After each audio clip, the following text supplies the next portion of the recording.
Hey everybody, I'm Chef Tom with allthingsbbq.com, and this is Red Chile Brisket Tamales.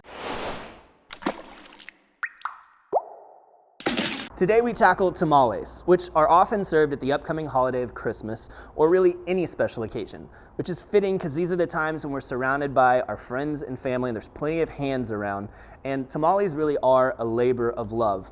It's gonna take some time, and if you're surrounded by people you like, you're gonna enjoy the process more and get it done a little bit quicker. Now, down to basics, your typical tamal is going to have some sort of filling in the middle. It's surrounded by a masa or corn flour paste or dough, then wrapped in a corn husk and steamed to cook that masa. Now, the filling can be any number of things. You can go full savory. You can even do sweet stuff. You want to keep it vegetarian, you can do that. You can do cheeses. Today what we're doing is we're going to start with brisket. Big cubes of brisket. We're going to smoke them for that flavor, create a little bark. Then we're going to get them into a Dutch oven with beef stock, some aromatics and chilies, and braise them until they're fork tender and shreddable. We'll then turn that braise into a red chili sauce that will incorporate back into the shredded brisket, and that will be the filling for our tamales. But before we can get to any of that, we gotta fire up the grill. Today we're cooking on the Kamado Joe Classic III. We're gonna start with a bed of the KJ Big Block charcoal, lump charcoal here. I like to try and get some of these larger pieces down at the bottom, but just a little bit more.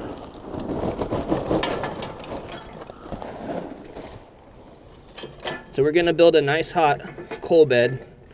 I don't wanna go out of control, but we do have a long cook today, so I'm gonna fill it up with quite a bit of charcoal. Get a few starters in here and get this going. Now for the filling, we're starting with a whole prime brisket from Creekstone Farms. Fantastic piece of meat, and I know that this is going to hurt some of you to see me break this whole brisket down and not just smoke it whole. But it's such a fantastic piece of meat that it would really be a shame to not use it for more than just one thing. This brisket could be turned into some of the best burgers you've ever had if you grind it up. You can actually slice it really thin for carne asada, for cheesesteaks. I've done cheesesteaks. I've done a stir fry with this beef when you slice it nice and thin. You can even use it in your soups, in your chili, in your stews. There's so many great uses for this meat. Now, I don't need all the fat that's on top of here because it's excessive for what we're doing. So that's why I'm trimming off some of this fat, but all of this fat can also be rendered down and turned into tallow, which also has a ton of uses. So taking off the extra fat from over the point meat, which is already very fatty with intramuscular fat, I'll leave some on the flat down here, and we're essentially just gonna cut this into strips and take a mixture of the point and the flat meat to get about 5 pounds of brisket. I want my cubes to be a couple of inches wide. About like this is great. Now this is the leaner meat, so we leave some of that fat on top to complement that.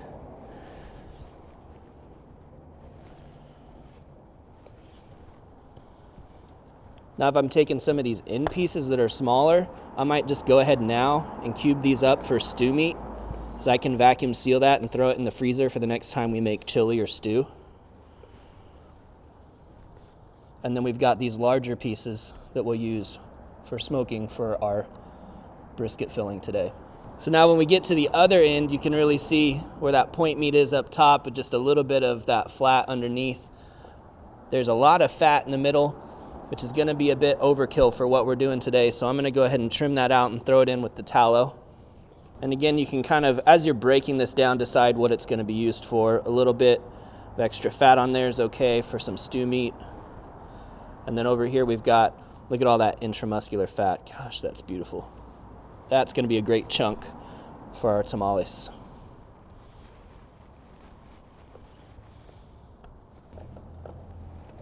So I'm just gonna scale out 5 pounds for tamales, and the rest we can save for grinding and for other projects. So we got the charcoal going for sure. We're gonna set this up now with our slow roller.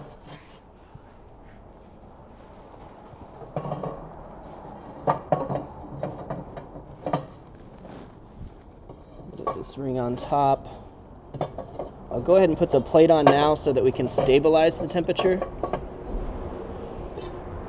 And then we'll take it back off to throw some chunks of wood in there. I'm gonna get the brisket seasoned up now. We're gonna start with just a little layer of duck fat just to help this seasoning to stick right off the bat. We're gonna hit it first with the Cattleman's Grill Mexicano seasoning. A little bit finer, it's got a lot of great Mexican herbs and spices in it. And then we'll hit it once again with the fat, press that in, and we're gonna come over the top with a little bit more coarse seasoning with the Killer Hogs Texas brisket rub. Great chunky salt, pepper, a few other things. Don't worry about all that stuff that's falling off because we're going to scrape it up as we flip these things around to season them. We'll do the same thing on the opposite side, and we're just going to kind of work all of these sides to make sure we get it completely seasoned.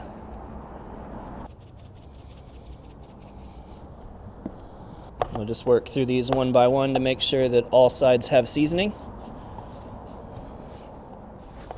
And if they need a little bit more, we'll give them a little bit more. We've got the Kamado Joe stabilized at about 250 degrees. We're going to throw in a couple chunks of hickory wood for smoke. We get set up and get our brisket on the grill. We'll go at the higher setting for now to give us a little distance from the heat source and space these out so we can get smoke all the way around our chunks of brisket. So at this point, we're not looking to cook the brisket through. We're just looking to get some smoke, some texture, and some color on the outside. And the great thing about the Kamado is you can do this fairly quickly. Here in the next hour to hour and a half, we'll be ready to take these off the grill, get them into the Dutch oven for the braise. Well, while we wait, we're gonna prep the ingredients for the braise. We've got a handful of peppers here, starting with pasillas. We've got some anchos, nice and mild. We've got our guajillos, a little bit sweet. All three of those have varying notes of fruit or raisin. And then we've got our chipotles, which are smoky, a little bit harder, dried jalapenos, so a little bit of heat as well. Now for the aromatics, white onion, garlic, and bay leaf. Now to prep the chilies, we're just gonna take off the stems and then get the seeds out of there.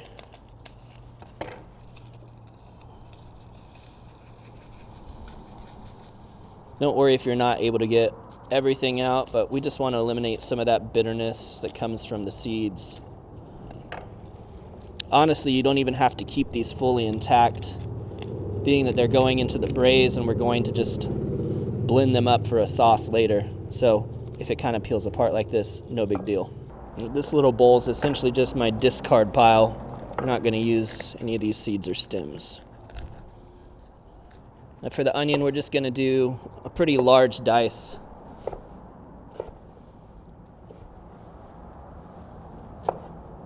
It's going to braise for a long time. And for the garlic, we simply need to smash these and peel the skins off. The brisket's been smoking for about an hour and a half now. It's looking really good. We're ready to take it off the grates and get it braising. So you can see we're getting some really nice color, a nice bark forming on the surface. We're going to transfer these to the Dutch oven.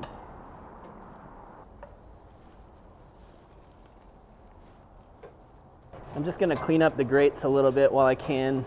We're actually going to do a little work on the charcoal here too. We'll open it back up, get some more charcoal in here, so we have plenty of fuel to get through the entire cook. We're also going to lose this plate for the indirect heat right now. We'll go a little bit more direct for the braise.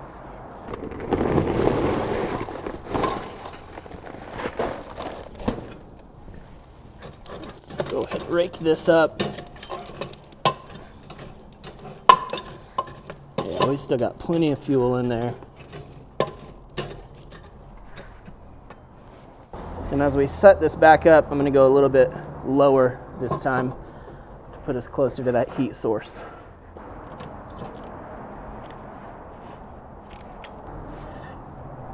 So Dutch oven right over the heat now. We're going to add in our onion, our garlic, bay leaf, and 2 quarts of beef stock. So that should be just about enough to get everything covered. Let it settle in there. And we're gonna throw a lid on here to trap that heat in. We're still gonna get some evaporation even with the lid on, but that's gonna allow us to keep the heat up, get a nice simmer going, and leave enough braising liquid behind to create our sauce later. We'll open up a little bit here and a little bit at the bottom to try and stabilize this around 375 to 400. Well, we've been braising away for an hour now. Our veggies are getting softened. Got a little reduction in liquid.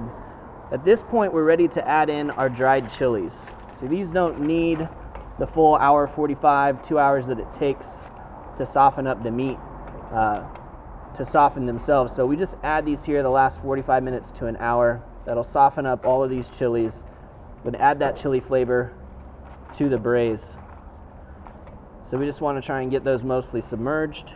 We'll cover this back up with the lid and let this cook away until our beef is shreddable. So I've been keeping an eye on the braise now. Everything's cooked down really nicely. If we get in here and check out the beef, we give it a little squeeze, you can look and see that that's just ready to shred apart. So at this point, we're gonna take this off. We're gonna shred up our beef and make our red chili sauce. So we can get rid of that bay leaf now. We're gonna take these chunks of brisket and remove them from the Dutch oven and leave everything else behind. I'm gonna shred this beef the easy way in the stand mixer, but it's kind of nice because it also allows us to incorporate the sauce pretty evenly and quickly. If we get any pepper in there, we wanna make sure to take that out, so that goes in the sauce. So everything left behind in the Dutch oven is now gonna go in the Vitamix. We're gonna blend this up into our sauce. Hot liquid here, so we wanna start slow. And we'll just gently ramp this up.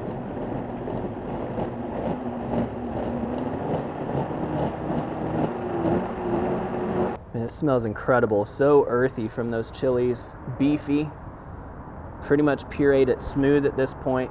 So this is the sauce we're gonna add to our beef, and the great thing is you've got extra, so you can save this for the next time you do enchiladas. So now we're gonna switch over to the KitchenAid and shred this up with the paddle attachment. It makes really easy work of it. And then what we can do is we can start to add our chili sauce, and it mixes right in for us. How much you want to use is totally up to you. I'm going to say there's at least 1 cup, maybe a cup and a half of this sauce added. Just going to get a little taste of this here. Now we know that we don't have a lot of salt or acid going on yet. Salt level's not bad, but it is all very earthy, beefy. A little bit of acidity would really set things off. So you can use lime juice or vinegar, whatever you have on hand. I don't have any limes today, so we're gonna use just a splash of apple cider vinegar. Maybe just a tablespoon, and we'll give this another pinch of salt.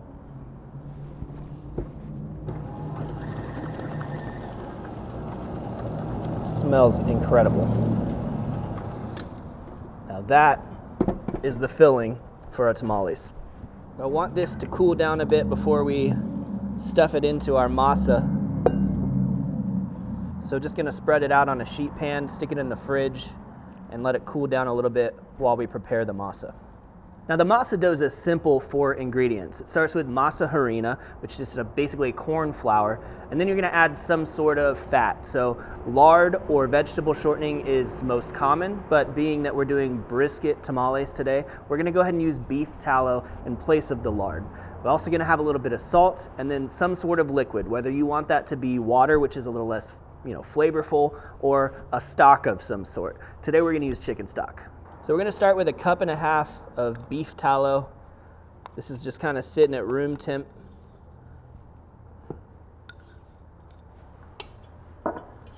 What we're gonna do here is get our whisk, and we are gonna whisk this until it's lightened. It's gonna be almost white in color and much fluffier.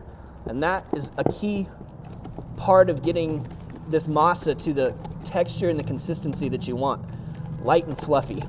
Often you'll see recipes that will use some sort of chemical leavener like baking soda or powder to kind of accomplish the same thing. But if you just put a little bit of muscle into this tallow at the beginning, you'll get the same effect without the leavening. So you can see how creamy that looks now. That's because we've worked that air into the tallow as we whipped it. That's what we're looking for. So next we're gonna add 4.5 cups of masa harina and 1.5 tablespoons of Jacobson's black garlic infused sea salt. I'll just do a heaping tablespoon here. Now you're gonna wanna roll up your sleeves, make sure your hands are clean because we're gonna get a little bit dirty.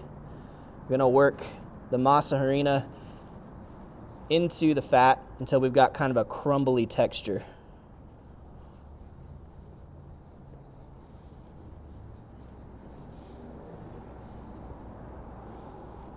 That's starting to come together. And as you squeeze it, it should start to almost hold together.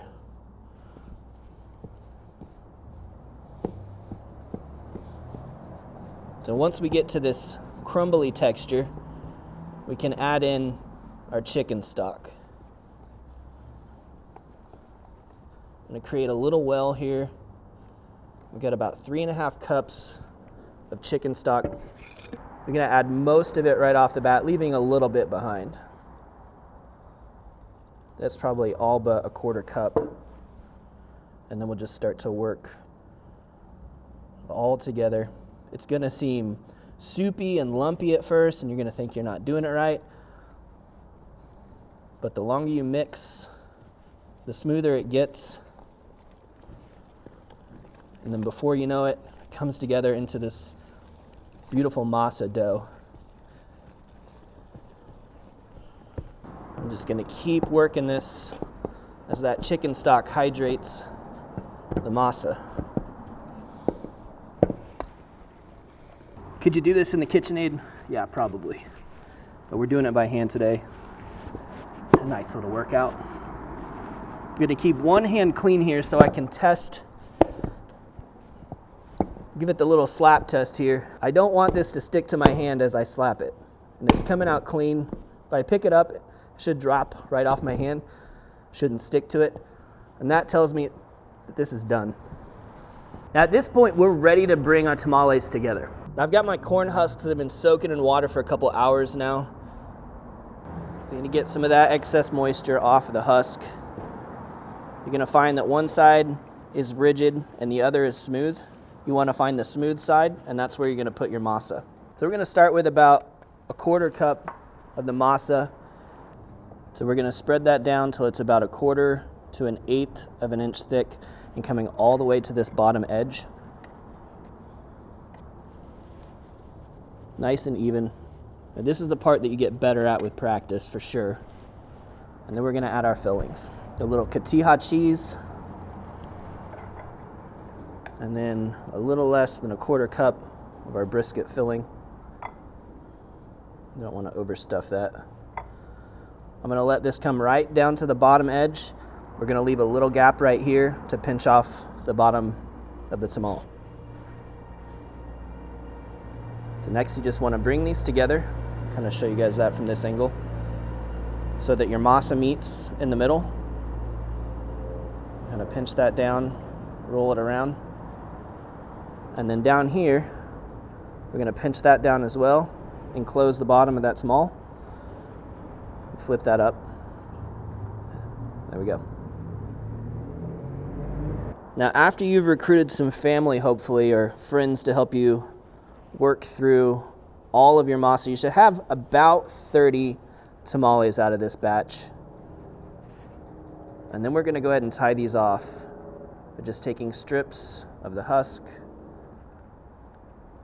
tie a little knot on the opposite side of the fold, and that'll hold that together really nicely. But this brings us to the final step, and that's steaming the tamales. Now, Ideally, you would have a steamer pot that's set up just for this purpose with an insert, the water goes underneath. You guys know what I'm talking about, but not all of us have that. So I'm gonna show you what you can do in place of that. You just need a regular stock pot that you can create some sort of rack in the bottom. And for today, we're gonna be using an old-fashioned steamer basket that's going to keep the tamales up above the water level. So I'm gonna stand these tamales upright. We'll just make sure that we have about 1 inch to 1/2 inch of water in the bottom, that we're staying elevated above. Another good time to have an extra set of hands when you're loading these up. And it's okay if it comes up about to the top.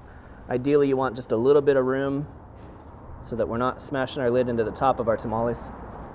And sometimes that can mean doing some rearranging to where you put your longer, taller tamales off to the side here and your shorter ones in the center.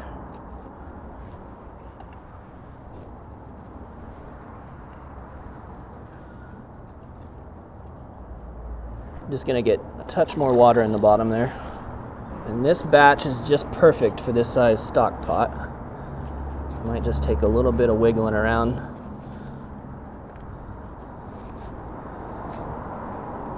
But we did it. Now before we get the lid on here, we're gonna pack the top with some of our soaked husks to create a little steam trap here. And we'll just layer these on top. See, we add more moisture to the air and trap some of that moisture down in there. And then I like to just hedge my bets and make sure that I'm really gonna get a good amount of steam in there. And I'll take some foil and put it right over the top. And then weigh it down with a heavy lid. Now from here, you can throw this back on the grill to steam, you can put it on the stove top, or you can just leave it on the induction burner, which is what we're gonna do today. The important thing is it needs to steam and simmer away for about 1 hour. Well, our tamales have steamed for the full hour now. They're fully cooked through, so let's take a look. We're gonna pull some out and get a taste. I'll go ahead and take these husks off the top. Oh, that smells amazing. These look a little crazy at first. But they need about 5 minutes of sitting out before you can really unwrap them and see just how done they are. This is one that has been sitting out, and you can see how different it is. First of all, the texture is much more firm. This one's ready to squish. It just needs a little bit of time. And in that time, it kind of firms up, pulls back, and releases itself from the husk. It should just peel right off of that husk. Perfect. And you have a beautiful tamale. Now this husk actually works as a nice little plate right here. I'm gonna get just a little bit more of that chili sauce that we made. A little extra for the dipping.